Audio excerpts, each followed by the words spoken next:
అట్లా. So, obesity గురించి మాట్లాడదాం. Weight gain.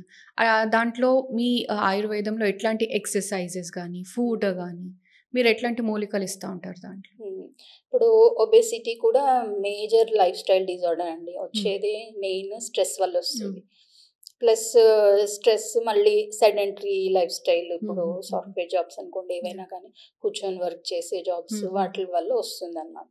సో, దీంట్లో మనం ఏంటంటే కొంచెం యాక్టివ్‌నెస్ పెంచుకోవాలి. లైఫ్ స్టైల్ చేంజెస్ చేసుకోవాలి. ప్లస్ దాంతో పాటు కొంచెం డైట్ రెస్ట్రిక్షన్స్ హ్మ్. అంటే టైంకి తీసుకోవడం ఫుడ్, లిమిటెడ్‌గా తీసుకోవడం, కొంచెం ప్రోటీన్ డైట్ ఎక్కువ తీసుకోవడం, హ్మ్. కార్బోహైడ్రేట్స్ తగ్గించేసుకొని, ఫ్యాట్ తగ్గించేసుకొని, ప్రోటీన్స్ ఎక్కువ తీసుకోవడం. హ్మ్. ఇప్పుడు ఇలాంటివన్నీ చేయాలి. ఇప్పుడు ప్రోటీన్ డైట్ అంటే ఆల్రెడీ ప్రోటీన్ షేక్ తాగుతున్నాం గదా అంటారు. ప్రోటీన్ షేక్ అది బెస్టా? లేకపోతే మనం తీసుకునే ఫుడే బెస్టా? ఫుడ్ బెస్ట్ అండి. ఇప్పుడు హ్మ్. ప్రోటీన్ షేక్ అది అవన్నీ ప్రాసెస్డ్ ఫుడ్స్. హుహుహు. ప్లస్ ప్రిజర్వేటివ్స్ ఉంటాయి దాంట్లో. ఈ మన న్యాచురల్‌గా ఫ్రెష్‌గా అవైలబుల్ ఉన్న ఫుడ్‌లో అవన్నీ ఏమి ఉండవు. హ్మ్. సో, అదే బెస్ట్ కదా! ఇప్పుడు కంపేర్ చేసి ట్రూ. చూడండి. ట్రూ. ఇప్పుడు హ్మ్. ప్యాకేజ్డ్ ఫుడ్ బెస్టా? మనం ఫ్రెష్‌గా తెచ్చుకొని ప్రిపేర్ చేసుకొని, మనం ప్రిపేర్ చేసుకొని, మనకు నచ్చిన ఆయిల్ ఏసుకొని హుహుహు.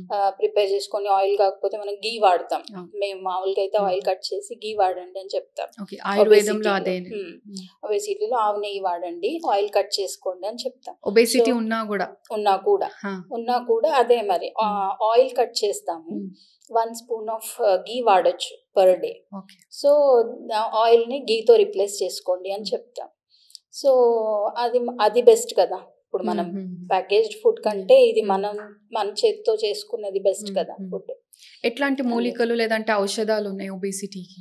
ఒబేసిటీలో మనం గుగ్గులు మెయిన్‌గా వాడతాము. గుగ్గులు. గుగ్గులు హ్మ్. అదేంటంటే ఫ్యాట్ లైసిస్‌లో బాగా హెల్ప్ చేస్తుంది. ఓకే. ప్లస్ మన డైజెస్టివ్ సిస్టమ్ ఇంప్రూవ్ చేస్తాం. హుహుహు. కొన్ని ఇప్పుడు హింగు అట్లాంటి హ్మ్. కోకం, హింగు ఇట్లాంటివన్నీ ఇచ్చి డైజెస్టివ్ సిస్టమ్ అంటే మన మెటబాలిజం, డైజెషన్ ఇవన్నీ ఇంప్రూవ్ చేస్తాం. హుహుహు. దాంతో ఏందంటే మనం తీసుకున్న ఆహారం కరెక్ట్‌గా డైజెస్ట్ అయ్యి హ్మ్.